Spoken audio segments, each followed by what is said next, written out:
GETV is back, and I'm proud to present. It's Cam Carter. Welcome. How you doing, brother? You well? Yeah, I'm good. Got a little coffee flowing. You've been making some moves. I mean, rather than go back into the early part of your career, let's focus on what you're doing now. I mean, you're actually stacking up some figures. I mean, Reaching Out for You is at 254,000 views on Spotify. It's actually nominated for Collaboration of the Year. And I didn't even know that. I've been so busy. And Raquel sent me a shout out and I was like, oh shit, I'm nominated for an award. So that's pretty cool. I haven't even had a chance to look into it more, but I hope I win. You've actually come across, I mean, the way you've come across in your tracks that were released in 2021, you've actually added a different element to your voice. How did you find that little break that you've got, especially in like Beautiful Scars? You've got a little crack at the end of your voice when. Well, I'm from Memphis, so I have like a different twang. Even where I'm from, people talk similar to me, but not like me. It'll be like, what's up, man? And like really like ghetto, but like where I'm from, I also had divorced parents. So I grew up in Mississippi and Tennessee. So I have a little bit of more city boy, country boy. I'm from a very rich family, but I also from a not as rich family. So I learned how to grow up with a silver spoon in my mouth, but also have to work. You know, I've been working since I was 16. I've worked at shoe stores, construction, sushi chef, had a lot of odd jobs.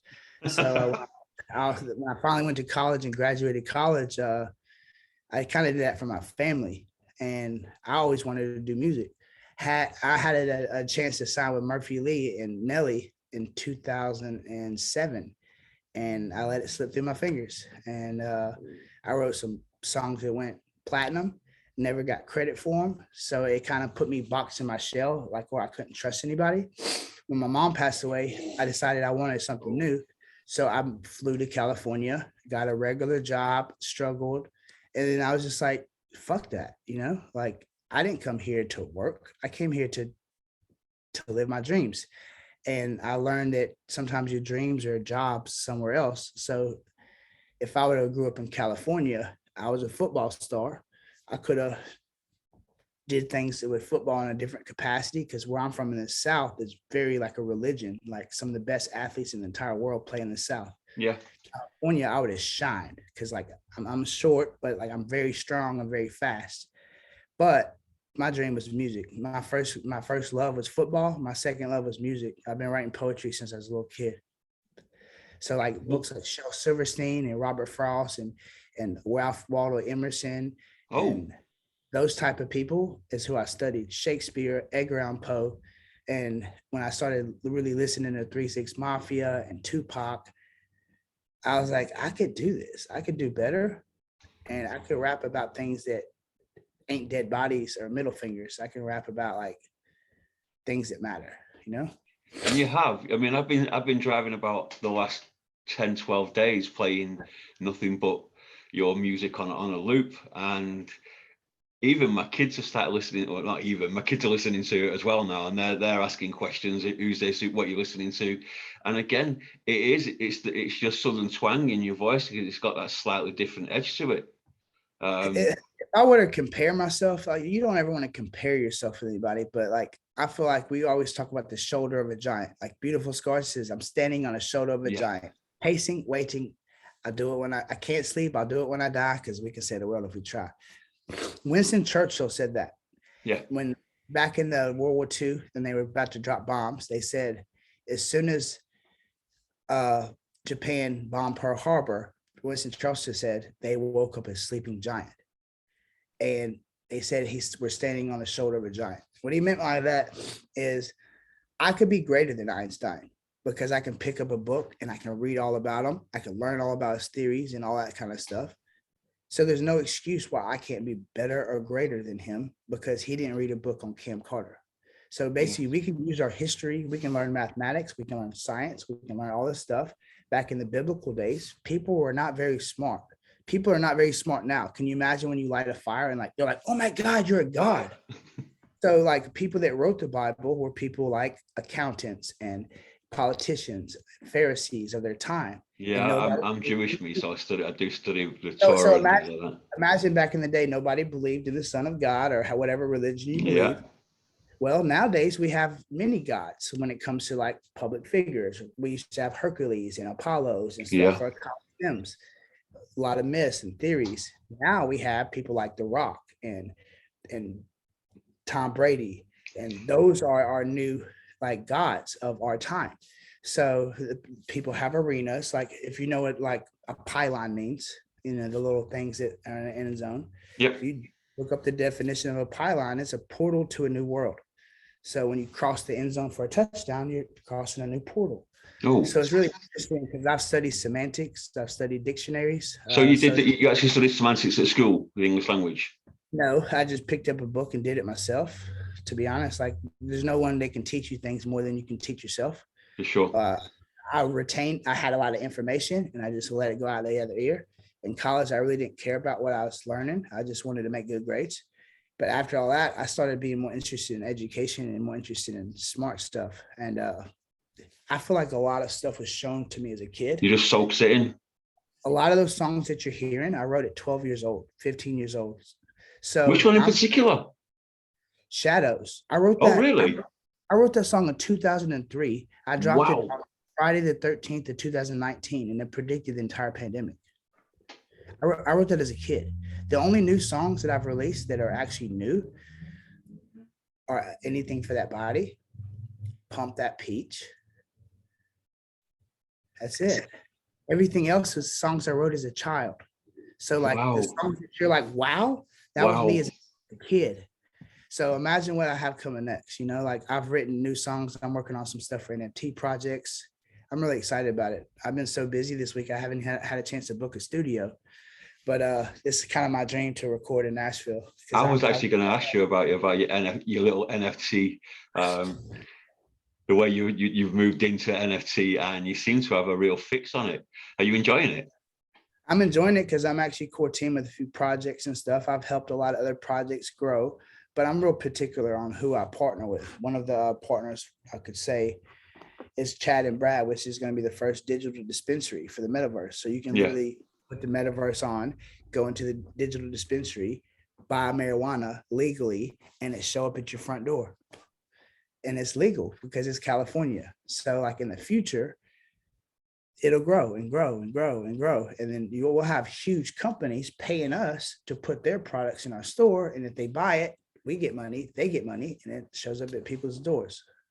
You've really come into your own with regards to, you're right at in the hotspot of the technological advances, and you seem fully immersed in it. But I'm not a coder or a developer. I'm a visionary. I'm like a Steve Jobs type of guy. I can talk the talk and walk the walk, but when it comes to actually sticking my foot down and doing it, I still need a Steve Wise, and I still need people that have that education when it comes to programming and development, because I'm not an alien and I'm not a coder or a developer. I'm a visionary. So I'm the idea guy and the dreamer. I'm kind of like a John Lennon, a modern day Johnny Cash and John Lennon. Oh, what a wonderful analogy. Well, I got compared to Paul McCartney because a lot of my songs are about love and hope. And yeah, I did notice that you're quite a bit of a hopeless romantic there, aren't you, as well? not necessarily. I'm more of a romantic that I still have hope. I can't give up on humanity. So basically, I can't conform and change who I am. I'm in the process once I have certain balances in place. Like there's nothing that can stop me, and I'm to that point now where I know that I'm right at the ice block, and you got to be resilient and bust through to really make it to where you're going to go. I could be one of the legends. I could be one of the greatest of all time. But I want to enjoy that. I believe so. I actually believe so. I want to enjoy I all come my across life. very, very rare artists. I mean, I've interviewed probably 300 artists, and I say you're top one, top two. What is your favorite song? Because personally, my favorite is Beautiful Scars. Yeah, without a shadow of a doubt. It does something. It makes the hairs on the back of my neck stand up, gives me goosebumps. The cool thing about that song is it's kind of like Journey. Remember the Bohemian Rhapsody where they said, you can't make a song over 3 minutes. You're not supposed to. Well, I wrote that song and I lost my lyrics. I wrote it and lost the lyrics, wrote it, lost the lyrics. And that's one of the few songs I wrote as a kid, but I edited it and edited it. And every time I lost the lyrics, I'd write more and write more. And then years later, I found all these lyrics and I was like, I sorted it all around because at the beginning of it is kind of like my trip to LA. I hopped on a bus with $1,000 in my pocket. Yes, the Hollywood and Delphine. Hollywood and Lovely, Hollywood and lovely Vine. line. There was a restaurant there called Delphine. So it Yeah, shows I you. know Delphines. Yeah. Well, I think Delphine, I don't know if they're still open, but Hollywood Burger and it's right there at the W Hotel. So I don't know if the pandemic The made them W close. Hotel as well was where Bowie used to stay as well. The W Hotel years ago in the 60s and 70s. So Yeah, it's it's really quite an cool. iconic, a little iconic region. Where I debuted it? I debuted at the Whiskey a Go Go. Yeah, you did, didn't you? Did you Yes, have any? Did you have any kind of anxiety that day? not really. I felt like I was at home. My first song, I did "Beautiful Scars." I sang the whole thing without moving, stiff on the microphone. Yes, I wanted it to be more of like vocals and sound. Then I pulled the mic when all the other drops started happening, and I'm probably not the best at performer or stage presence, but I like to focus on the music. Each to their own. Yeah, I'm not that guy. We don't all have to jump around the stage, do they? I'm not Michael Jackson. You know what I mean? Do you consider yourself a hip hop purist? Yes, I want to take the Summer of Love, 1969, and flip it into modern 808s and drag it through 90s hip hop.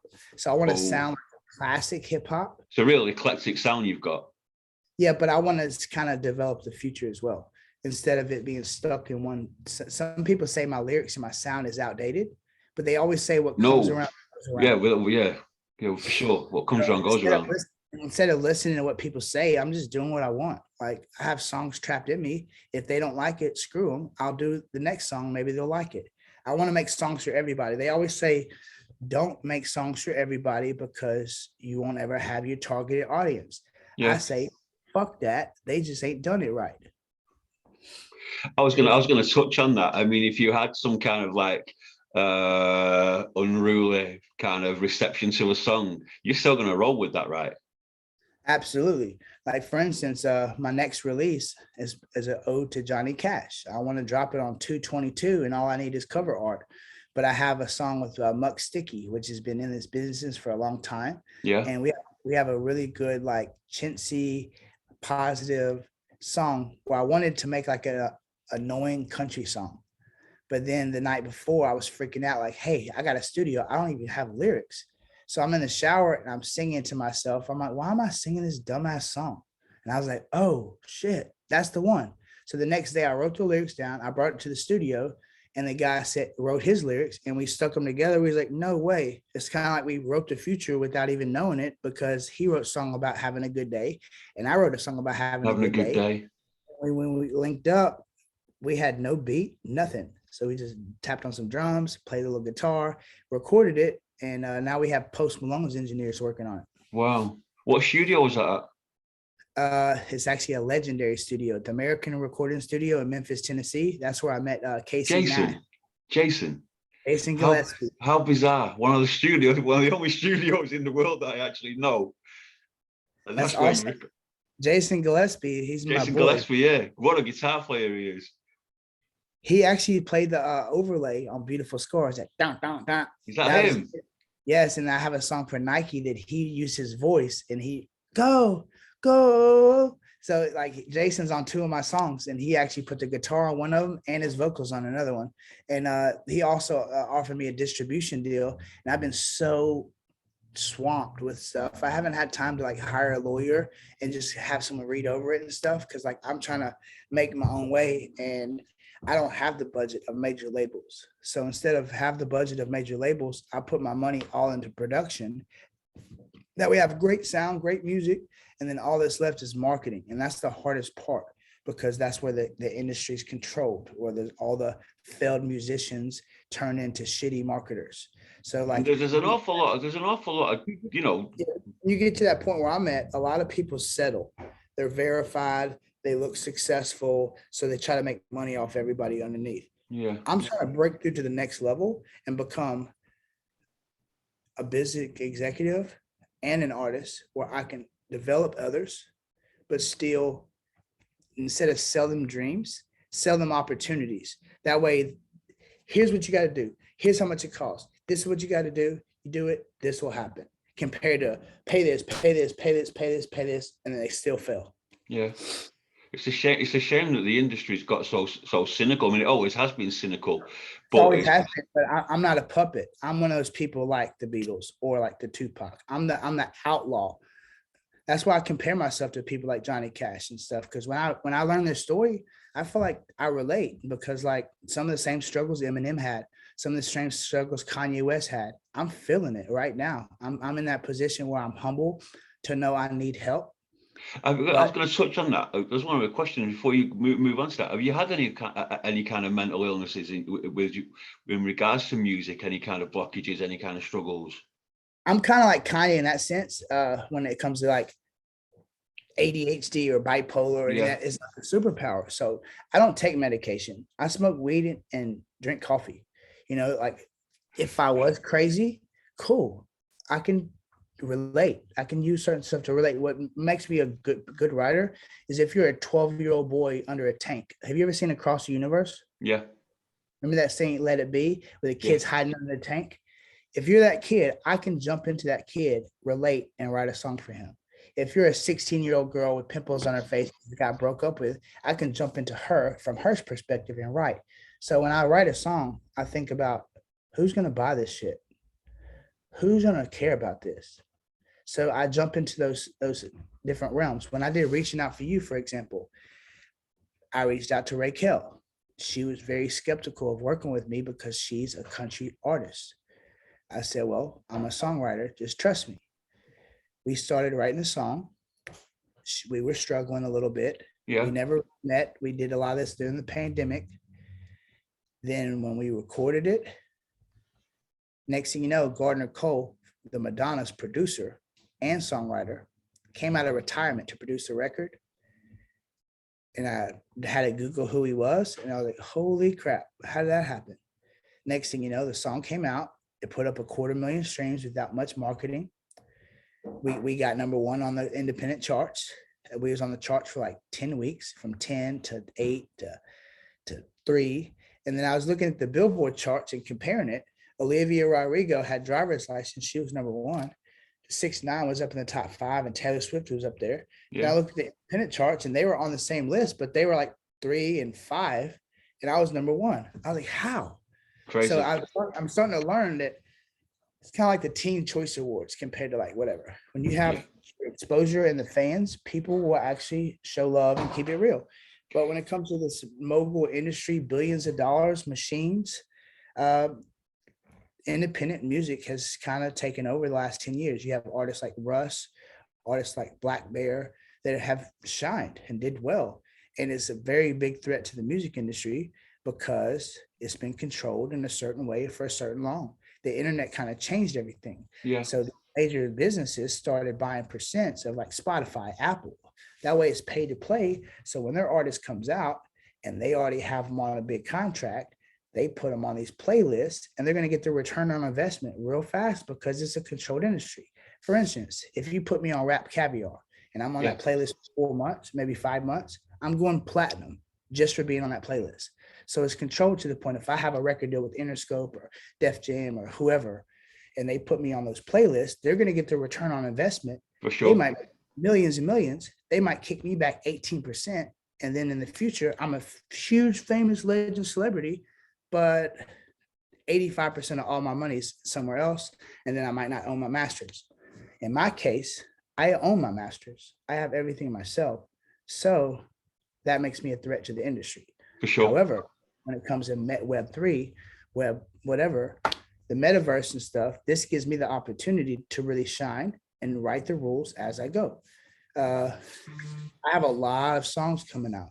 Some of my favorite songs of all time, but I feel like I'm not a big enough artist yet to drop these hits. However, I met someone recently that said, drop it, drop it, drop it, drop it. I'm a fan of artists getting their music out there. I think it's imperative. Well, I'm sitting on about 18 songs right now. I don't know if I can play anything, but I can give you a sneak peek of good. Oh, yeah, please. But also, I don't know if you've ever heard of Boo Mitchell, but when I was in Memphis, I was working with Boo Mitchell as well. And look, this is funny right here. Look at this.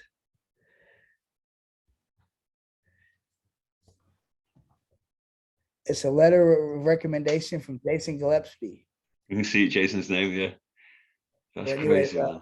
here's a sneak peek of what's coming next. It's called Good Suit. You hear it? Blisters. It's me.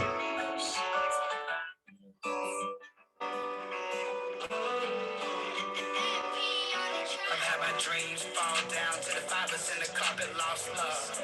Stage diving in a mosh pit, fed up with the miracles. Growing in the garden, toss a quarter in the water. Wish I never had a dollar. Woke up, my good suit. Johnny Cash, black of paradise in my pocket. They never shot a crap of 45 shooting rockets. It only speaks facts. Teardrop from an angel. Resting on my lap. I'm gonna skip it to the second verse because the second verse gives me chills too. I like my own music gives me chills. I know I'm doing something right. For sure. Yeah, for sure. On my shoulder like a bat. And I'll This is my favorite part. Resting on my lap. The snake bites the surface and slithers to the edge of the guitar strings with stress. And everything's a test, a lesson, but peace never rests. And I'll wear it on my shoulder like a pet. An owl, a wisdom. It looks like hell done kissed him. A gangster just looking for his victim, shooting for attention, but it's all just a vision in my head. Dressed in all black like Johnny. Everybody's dead. I've had my dreams. Oh. So it's called Good Suit. So imagine you wake up in the desert, confused as hell, with your guitar, a snake slithering on your boot.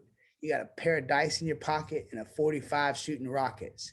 And you just ball alone in the desert. You see cactuses with like wanted posters. And you get to like a ghost town and imagine like a bartender like dusk till dawn or something. Like I have friends. City that name- Twister, kind of the kind. So imagine you're in a bar taking a shot and you turn around and everybody's in the bar, but then they all just vanish away because they're all ghosts. And since you're a wanted man in a ghost town, they're trying to drag your body to hell. So they come back with all these torches and flames. And the last scene, you're smoking a cigarette in prison by yourself in a jail in a ghost town. And then the train comes rolling in. So then you make your little train break. So at the end of the video, he just takes his hat off, knocks his hat off, and puts it back on like it was just another day in the desert. So I got I got some other stuff I can show you real quick. Wow. We won't make That's a hell of a video there, isn't it? Check this one out. This one's called Sex Work.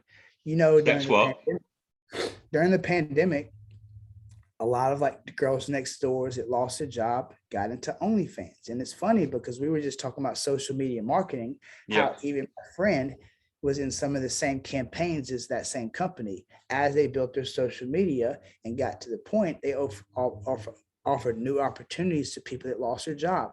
So now like your girl next door might have been like a porn star for like out of nowhere.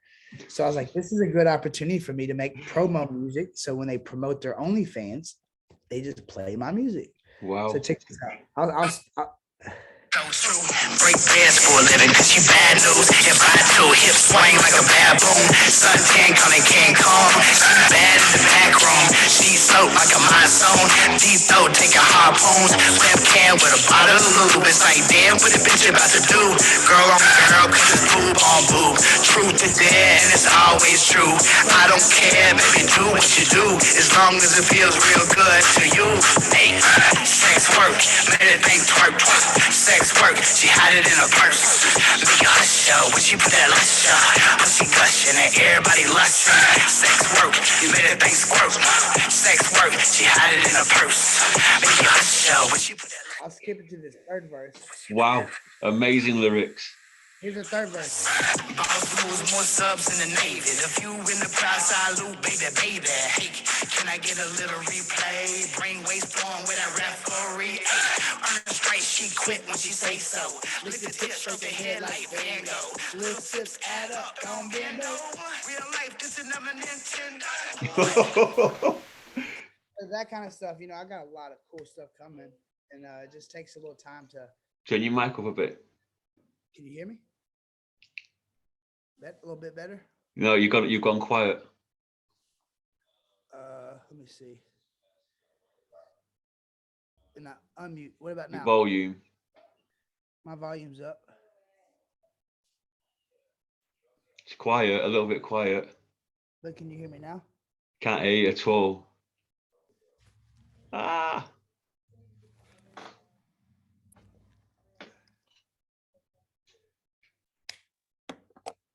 Yeah. Can you hear that? Yeah, that's better. Can you hear me?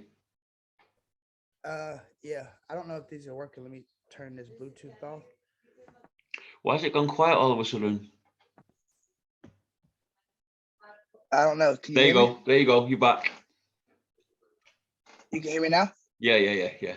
How would your team describe you? Now I can't hear you. That's funny. Check them out. You hear me? Yeah, man. You hear me? Yeah, we good? Yeah, it's gone quiet, man. I hear you now. I hear you now. How would your team describe you? That's the centralized world trying to stop what we're saying. That's Web 3 in the metaverse, they can't stop it. quiet. How would your team describe you? How would what? Your My team, the team? people around you, how would they describe you? Crazy. They would say crazy as hell, smart as hell, crazy. You sleep much? Hell no, I'll sleep when I die. I'm Good like call. a white. Yeah, I barely sleep either. I don't sleep at all, really. Probably 2 hours a night. Last of a dying breed. I got too many dreams and too many goals to sleep because I dream when I'm awake. Hmm? I got too many goals and dreams to sleep because I dream when I'm awake. I'm literally living my dream. 6-7 years ago, if you told me what I'm doing now, I would have believed you, but I wouldn't have believed. A lot of people that used to hate on me, I procrastinated on my talent for about 10 years. When my mom passed away, I realized life is too short to not grab life by the balls. So I started with knee high. My second song was Ha Ha. And it's funny because Ha Ha was a very arrogant song. It was a song about fuck you, I have the last laugh. So it was kind of a joke, and it's funny because that song "Ha Ha" is more relevant now because I've already built my name up a little bit, so now Yeah. I can have the last laugh. But it's funny, I dropped Knee High, which is like a party, kind of bringing people together, different ethnicities to make a tie dye. I was trying to make tie dyes of people instead of tie dyes of color like this. I was trying to have like brown, black, Asian. This you bring it together, it's individuality. And tie-dye. Ha was more of a everybody who doubted, I'm laughing to the bank. Anything for that body, I wanted to use a song to empower models because I know a lot of hot models and everybody's very insecure because there's always a hotter model. Well, the thing is everybody's beautiful in their own way. So I was trying to have songs like anything for that body and stuff like that, so that people feel beautiful in their own way. And then beautiful scars, all the people that might have cut their wrists or been through damage or been through stuff in their life, they look down every day and see those scars and they feel like they're ugly. So beautiful scars to show you what you went through makes you who you are. Yeah. So I, you know, and then the shadows was about like my visions of when I was a kid, about martial law and all this stuff. I wrote that as a kid. I used to hate on history, but now I understand while we're beating on drums with our hand. Yeah. Claim omnipotence, but ridiculed, but embraced by the fans. I didn't even have fans when I was a kid. You know? But you had that vision. I mean, is it something that you've been conscious of since you started writing? Did you know that you were going to drag these songs back that I've you never wrote? said this before, but when I was like 10 years old, I prayed to God. It was around Christmas time, and NSYNC was on the TV wearing FUBU jerseys with 05, like FUBU 05 jerseys. Yeah. And I don't remember. I bet Justin and all these guys, they probably remember this interview because they were getting interviewed and they had FUBU jerseys. And I prayed to God asking what I should do with my life. And they called my name on the screen. I looked up and they were wearing 05. 05 was the year I graduated. So I was No. like, no way. I'm supposed to do music. So it was kind of like I prayed to God, asked him what my purpose was. I looked up, it was NSYNC saying my name on TV, just a coincidence. And then I noticed that they're wearing FUBU jerseys, and 05 was the year of my graduation. FUBU, the FUBU jersey, yeah. So even though it was years until I graduated, everybody knew their graduation year. I was a fan of Ja Rule as a kid, and my first email address was livingitup2005 at AOL.com. No. So back when MySpace came out and Reverb Nation, I was trending on there pretty good, but I didn't know what I was doing. I had no professional recordings. I used to record music in the car. I've been writing music and stuff since I was a little kid, like 10 years old. What was the first kind of what did you break your teeth on in terms of actually recording music? What was you using? I was using stuff like Mixcraft and Fruit Loops. Now everybody uses stuff like Logic or Pro Tools. Yeah. Logic is most of what foreigners use, like Germany, different countries, because they are more familiar with the program. But in America and most industry professionals, they all use Pro Tools because say I'm doing a song and Dr. Dre wants me to send it to him. Well, he's in his house. He might wake up, drink his coffee, send me the files. And then he can just Yeah. drag it over to his Pro Tools without having to convert or all those extra steps. So it's just very efficient to know Pro Tools, even though I'm not an engineer or producer. I'm musically illiterate. I'm a lyricist. So my strength is my pen and my voice. To be honest with you, I'm a songwriter that don't trust anyone to sing his songs. So I utilize my accent to sound cool and just keep it real. How have you found the move musically, moving to California? Has it been a positive experience? It has been. The problem with California is everybody out of town is the problem. Basically, people that are local are cool as a fan. But all these people from out of town, Delaware, and all these random people, they come in town very entitled, like they're somebody. Do you know who I am? And I'm like, no, I don't. But you're taking pictures of my friend's car. I'm Even actually when moving to California this year.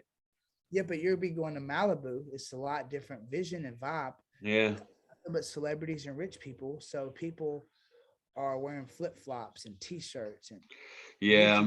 mean, you're just paying for the weather, aren't you? Really, you ignore the gang violence. I mean, and you The live for the. violence is bad. I've never had any problem. I've even stayed off of Slauson, Vermont, all through Crenshaw. I've been You through all have that. to. I must admit, it'd be one of the first places I'm going to.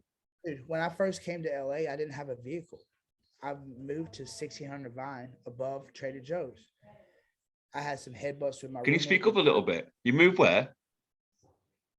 I moved to Hollywood in Vine above Trader Joe's in Hollywood. Yeah. And one of my best friends now live 4 doors next to me, and I never knew years later.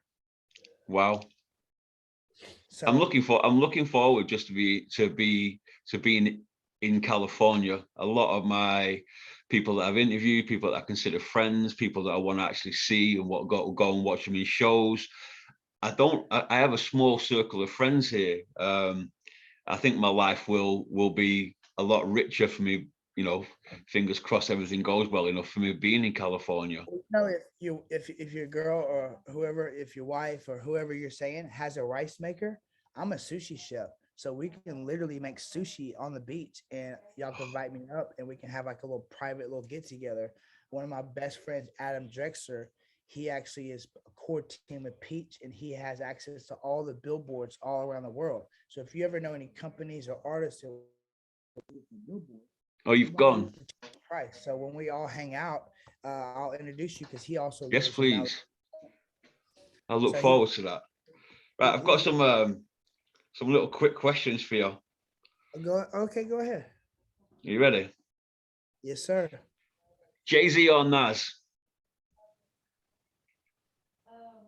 Nas on lyrics, Jay-Z on mentality. I like Jay-Z more because his last name's Carter. I like Jay-Z more as well, actually. And he's a billionaire. So He really is. Doggy style or Nas, get rich, die trying. Nas is a better rapper and visionary. Jay-Z is a better mogul, Lyricist, tycoon. He's a genius. businessman. Yes. He really has made it, hasn't he?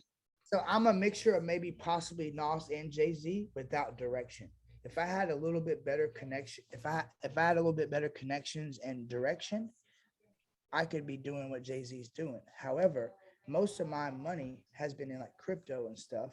And I'm just missing certain opportunities and I'm not gonna make excuses. I'm just gonna drop, drop, drop, drop. I have some things falling in my lap that could change my life, but I can't wait for anyone to change my life for me. I'm just gonna No. keep dropping music.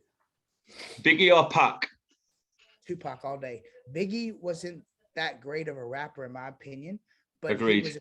he had a good sound and he had a Yeah. cool little story, but he also embellished a lot of his life.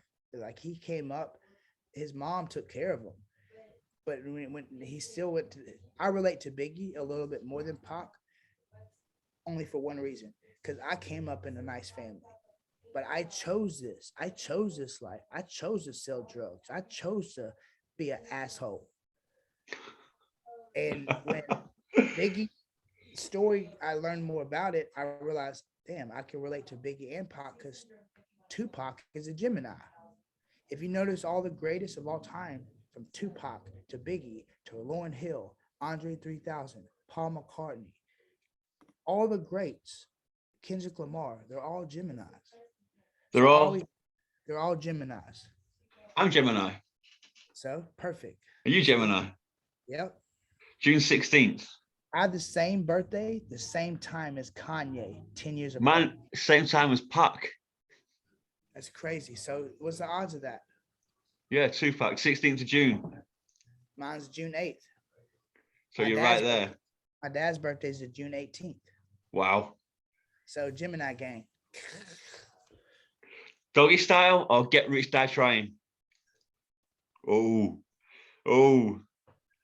I like the title better of Get Rich, Die Trying because I like the vibe and the hustle mentality. And I love how 50 Cent was an older artist and still broke through with help.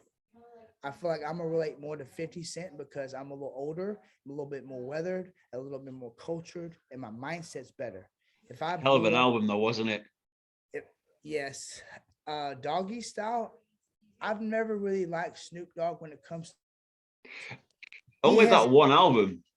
He's a legend, but the thing about it is his swag and his funniness and chill in Long Beach and that's vibe, half of it. He is a legend. So I can't say anything from Snoop Dogg. But when I was talking about Snoop Dogg, here's where I respect Snoop Dogg more than any other body in the game. Because he is a visionary too. He's used his music to take him to a celebrity status. He's failed in different cross genres, but he still kept going and kept going and kept going. Now he's buying plots in the metaverse and he's changing the world, and he's going to make so much more money than he ever did his entire life because he's smart. Way back when I love how Snoop Dogg developed the football leagues for the kids and stuff, and he's out there throwing football. GG worldwide distribution. He gave everybody for free. So that kind of stuff is why I respect Snoop.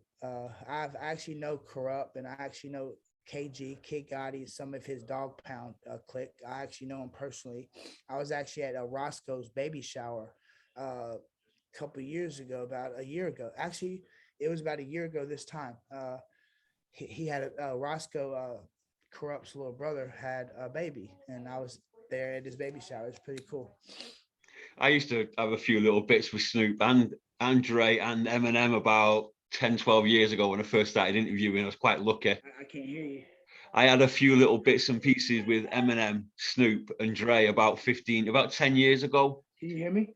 I can't hear you. Just about. Oh, hang on. Do that again. Can you hear me now?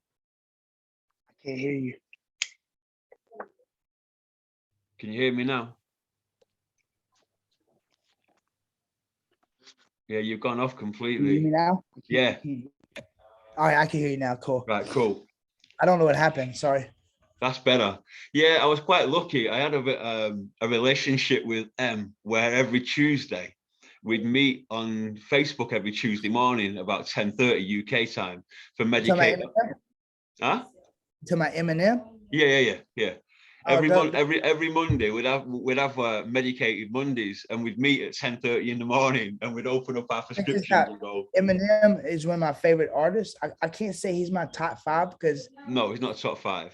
Top five hip hop all time, but he's not my top five because Lil Wayne's my favorite. Tupac's my favorite. 3 6 Mafia is my favorite. Love 3 6 Mafia. I like Tech as well. Tech Nine is not in my top 10, but Love Tech 9. Tech Nine is the best independent artist of all time. Ever. I want to also do a shout out to Jelly Roll, a shout out to Ritz, a shout out to Yellow Wolf, because Yellow Wolf, what a voice he's got as well. it's funny. I actually reached out to his manager 2 days ago because I'm trying to book a studio with Jelly Roll, but he's in album mode right now, and I'm struggling trying to find a place where I can go record a song because this is a country city, and I want to put a hip hop engineer in the chair, and then I can flip it to country. That way, I'm not wasting time headbutting with the country engineer because I am hip hop. Yeah. And when Nas said hip hop is dead, he's right, because now people are squeezing lemons in their eyes for clout. I'm not trying to suck dick and get fucked in the ass and squeeze lemons in my eyes just to make it. I'm trying to become a legend in my own way and enjoy it alive. I don't want to be a martyr. I don't want to be Extension or Mac Miller or people that are legend. I want to enjoy that while I'm alive. Of I want course.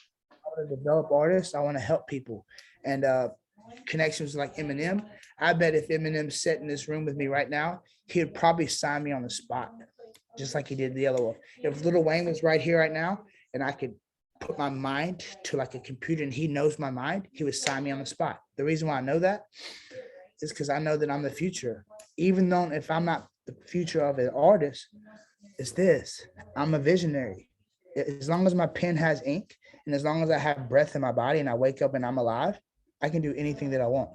Lyrically as well. Lyrically, I've got to say, I've not just said it because you're sat in front of me. Lyrically, you're really, really on point. You've got something. I can take a newspaper and read the news, and I can jump into that. And I'm an empath, so I can feel pain, and it hurts me. So if I see stuff, sometimes I'll cry over a tragedy that I don't even know who they are because I can feel that pain.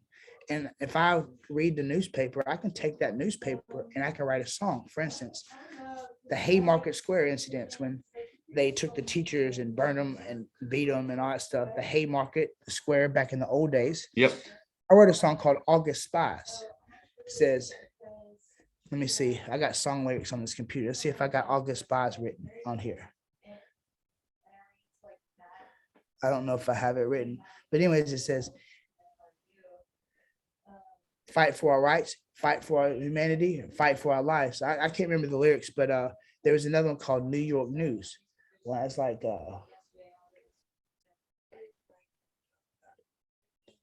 breaking, read all about it. New York News got my city all rowdy. Petty with the metal and American about it. 5 o'clock news and the Jones is down and break something, motherfucker. Jones is drowning. So like certain stuff, like I got Tupac material. I have so many songs that it would cost me $100,000 just to copyright all of them. I'm not saying they're all great, but I can open a folder, pull out concepts all day, and I can rewrite them. Because a lot of the songs I wrote as a kid, I have so much material that sometimes it holds me back from writing new stuff because I have so much I haven't recorded. Do you have any like anxiety about releasing tracks? Feels up to me. You know when you're ready. No, I try to drop my songs on angel numbers. So basically, I want like 11/11s or 4/4s or 2/22/22. I try to drop my songs on angel numbers because I don't know. I feel like it gives you something extra. I think it's gonna matter more later because just like Jay-Z's album 4/4/4, that's the balance of the universe. There's a reason why he says that. The reason why he do you dabble with gematria at all? With coding? Geometry? No, gematria, the coding.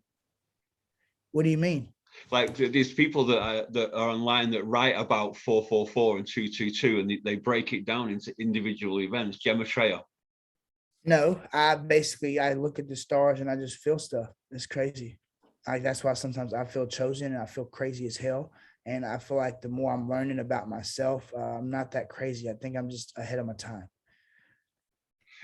Well, you touched upon like, you the mental illness wise in regards to the ADHD, that has probably propelled you lyrically and helped you in the capacity wise. If you drink a lot of coffee, shut your mouth, put earplugs in, the songs write themselves. A lot of people say, how do I write songs? I tell them, I don't write songs. They're like, what do you mean? I just hold the pen. The songs write themselves because I just capture moments. So basically, if I see a moment, I can capture it. If a caterpillar is on a flower, I can write about it. And I could be the trippy little caterpillar on a flower. And then you hear it and you hear my story, you're like, what the fuck? It's about a caterpillar. But I could write all that stuff. Auto-tune, yes or no? Are you a fan? I'm a big fan of auto-tune just because I've seen T-Pain and Post Malone do so well with it. However, that robotic stuff I don't like, but Lil Wayne uses auto-tune a lot. Yeah. So yes, I'm a big fan because auto-tune was designed by people like Peter Frampton. Peter Frampton used to Got back in the day, Pete Frampton Live. Love that album. Yeah. See, I know what's going on. Just like Kanye and Jay West, they used to sample some of the greatest of all time because back in the 60s and stuff. I'm like you. I'm steeped in music. I know my back music. I know where I come from. I know what I like. Well, I'm from Memphis. I'm from the music capital of the world, but now it's the most dangerous place in the country. So, like you heard about Young Dolph and stuff, that hurts my heart. Yeah. I want to help my city. Problem is it's almost kind of like turning to Egypt.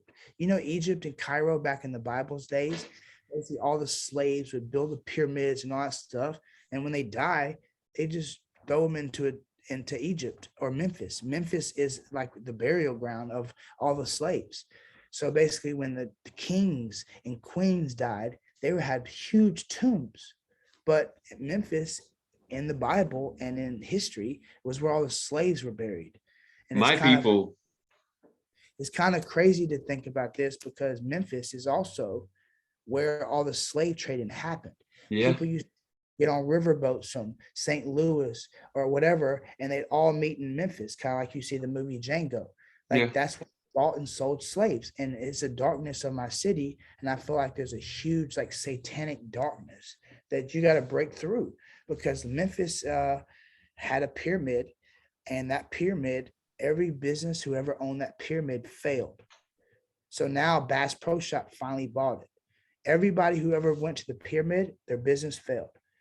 The Memphis Tigers, they were in the pyramid, they failed. Everybody who ever did it failed, except for Bass Pro Shop because they're Bass Pro. They turned it into a hotel in a Bass Pro Shop store. So it's really cool now. But the pyramid wasn't designed to buy fishing reels. It was designed to be an arena. Delivery, Tech 9, Twister or Twister? Twister on the melody because I can make you celebrity overnight. I was like, oh, I knew you were going to come out with something with that one. I knew it. Yeah. But Tech 9, I don't know his music as much, but he's a beast. I can't fuck with him. Like, I have my own lane. I could Wayne it up. I can Eminem it up. I can't even say I can Eminem it up because as soon as I say that, Eminem will like, I can't fuck with him. He's a different type of genius. I'm more of a Lil Wayne type of guy where I like to be quirky and fun. I study poetry and I like to have similes and metaphors and be goofy.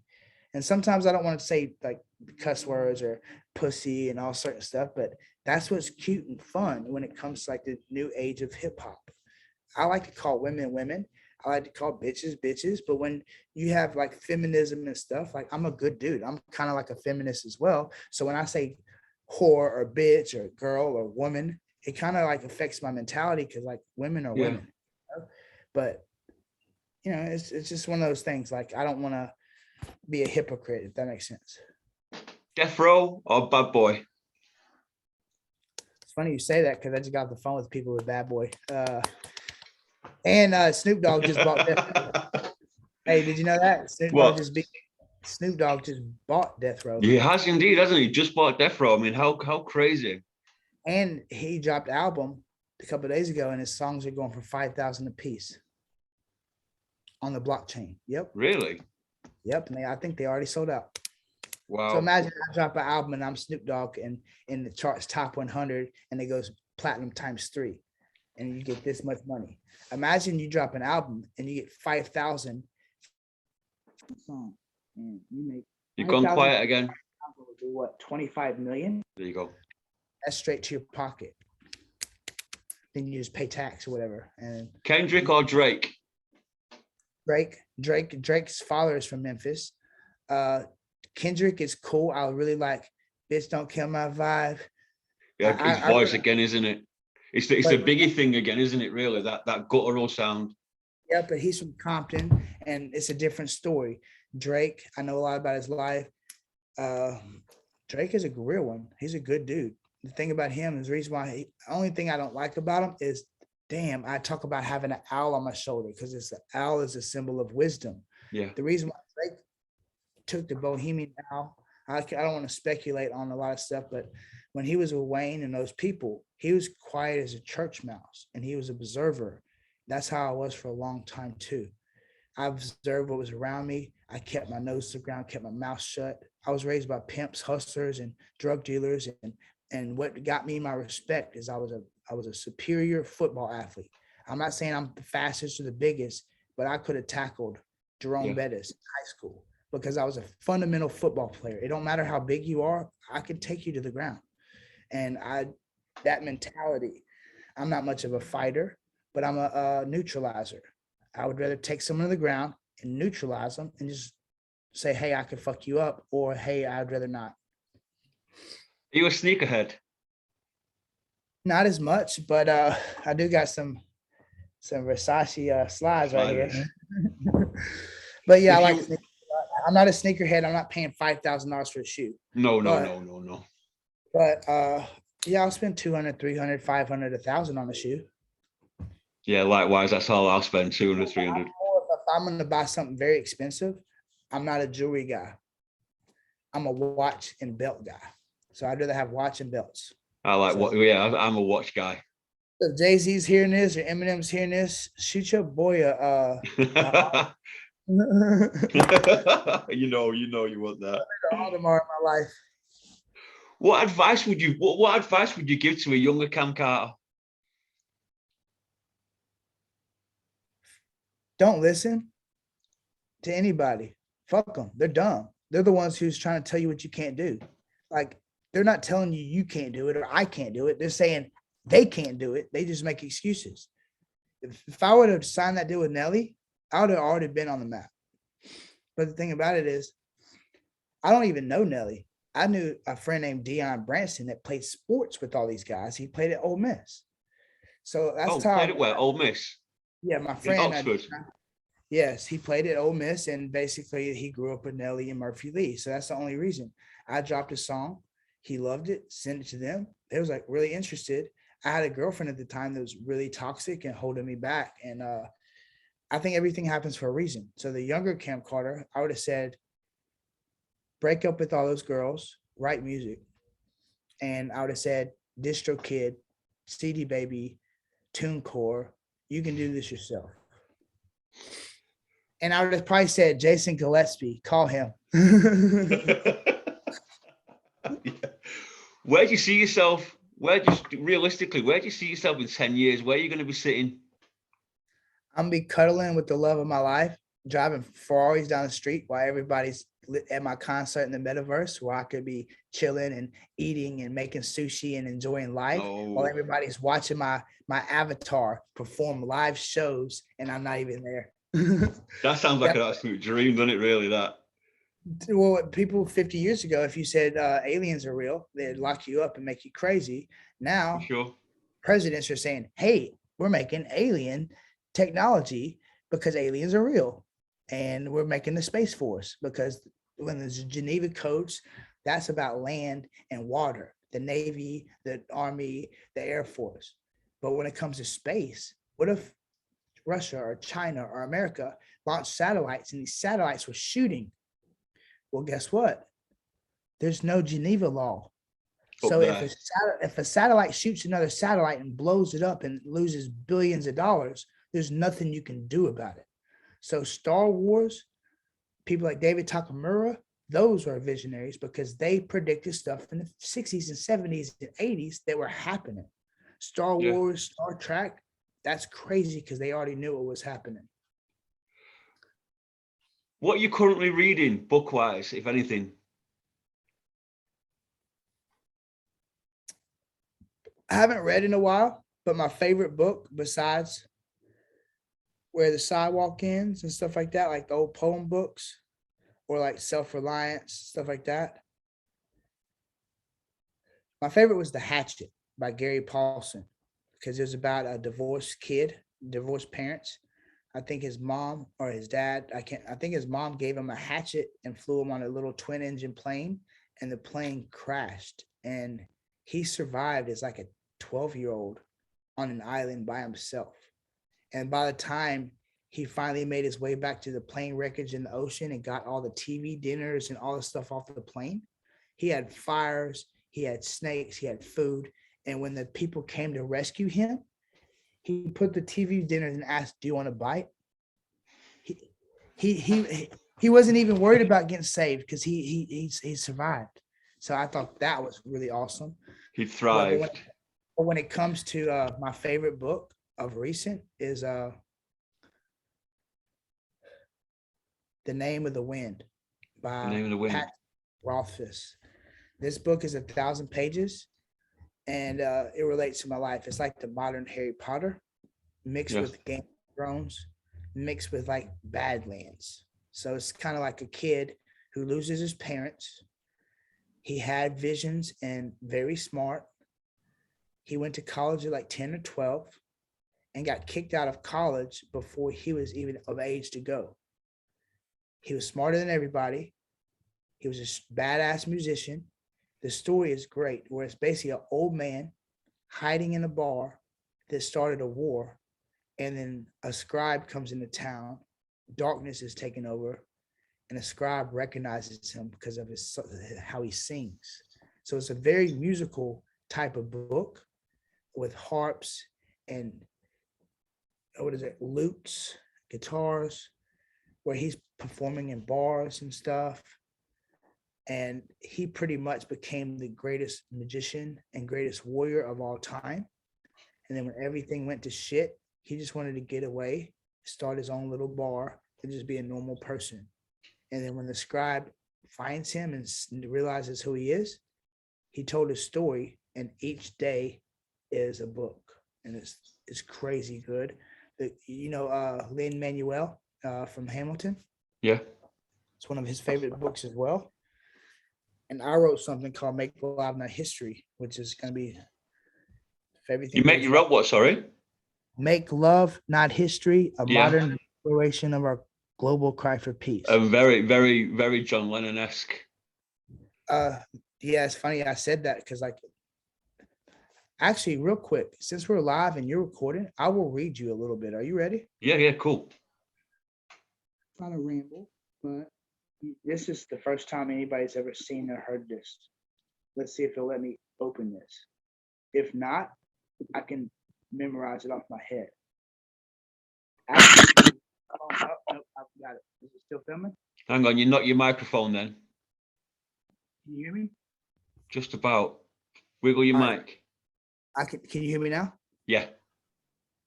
The last couple of weeks I've showed a few people this, but before then I put it in the desk. I wrote it. I actually wrote this in jail. I woke up in the middle of the night sweating, and after I wrote all this, I was in there for something a little minor or whatever, but I wrote this in one night, and I wrote 3 pens out of ink. It was crazy.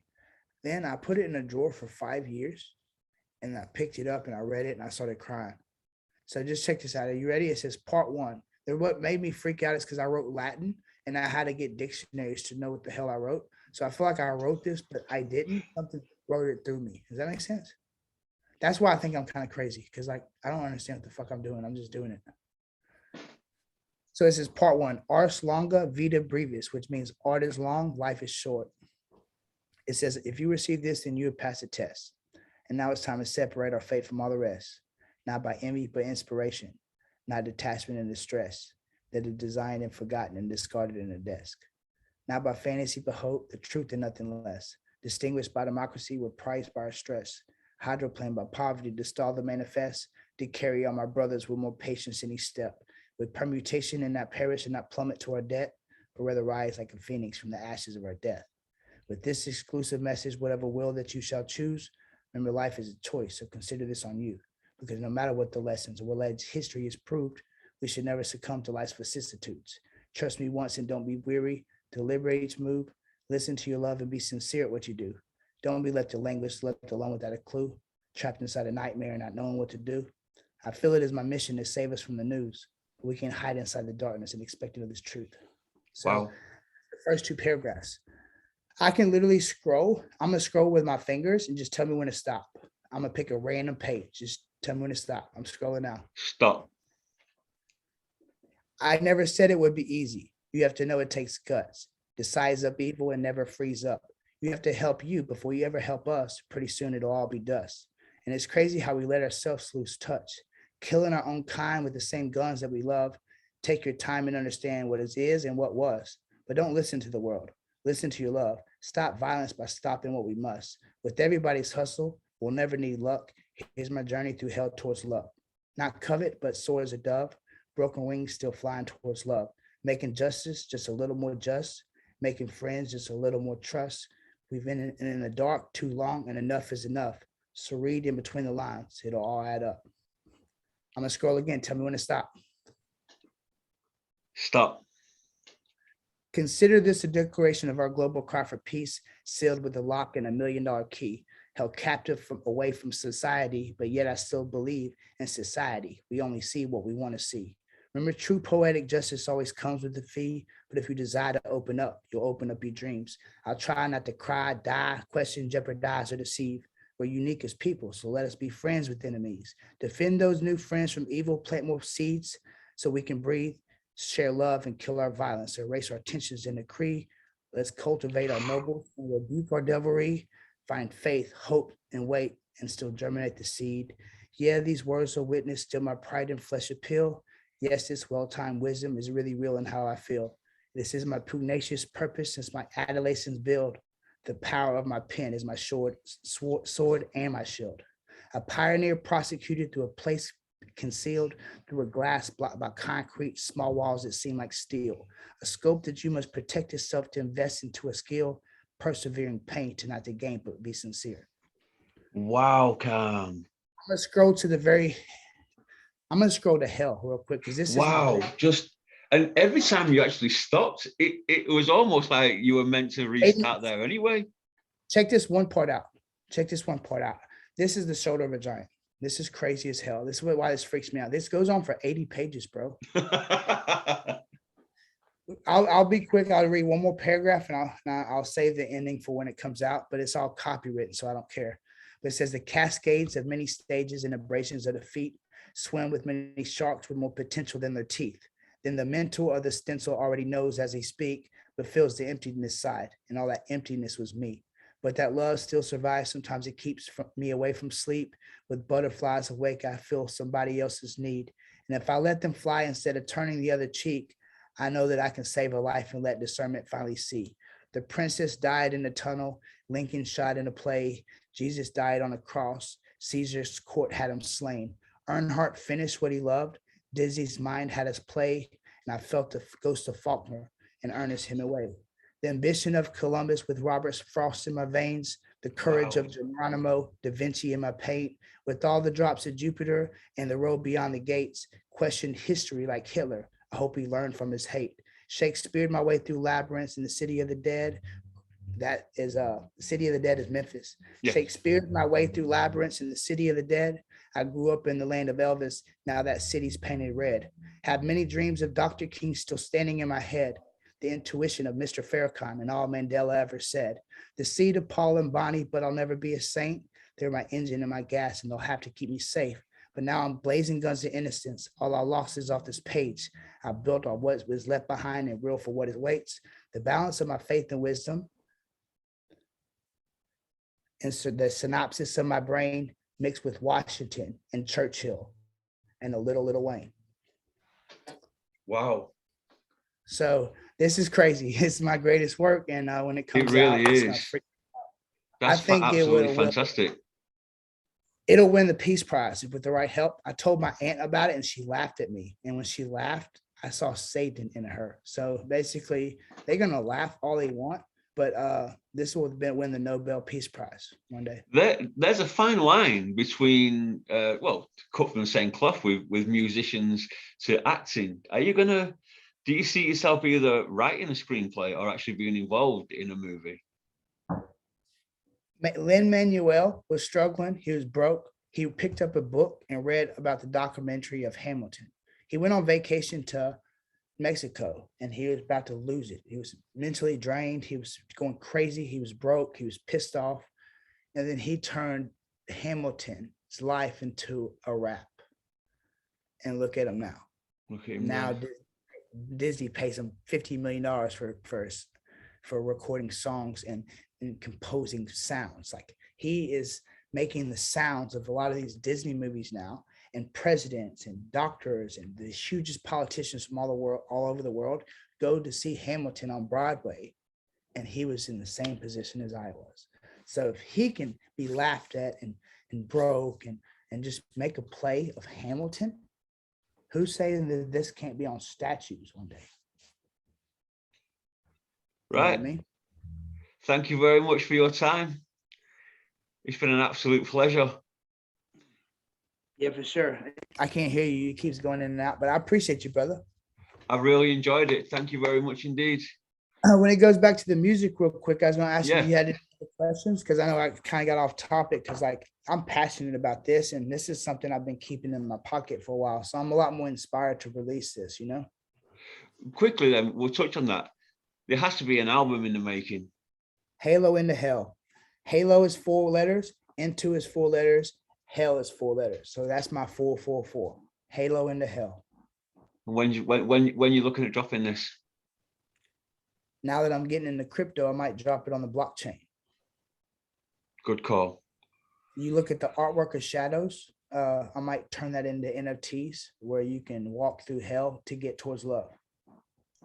Because this whole thing I wrote is a modern recreation of the Divine Comedy, because the Roman Catholic Church wanted artists and stuff in their pocket so that they can depict the visions of hell. So to Botticelli and Dante Alighieri, basically, he wrote hell to show people what it looked like, and Botticelli painted it. So they use their art to scare people into converting to the Roman Catholic Church. So it's really interesting, because I don't want to use wisdom and knowledge and love to scare people. I want to wake people up. So instead of going to the hell, to purgatory, to heaven, I want to walk people through hell, because we're already living in it, and walking towards love. What absolutely wonderful place to finish. My Zoom's going to go off in a minute. It's only got like 45 minutes. It's all good. You recorded it, and I hope this right here will be on a documentary one day, because Absolutely. I have a lot of. I hope so too. Thank you for your time. Tell Eminem I said what up. Let's get it. Let's do some music, brother, and let's do Cannabis Monday sometime. Yes, for sure. I could put Eminem on the Chad and Brad, and he can come do some stuff with us. And, he can like order weed on the metaverse with us. Thank you very much, Cam. Thank you. I appreciate you so much. Thank you, sir. Hey, when you get to Malibu, let me know, brother. I will. Take care. Salud. Bye-bye.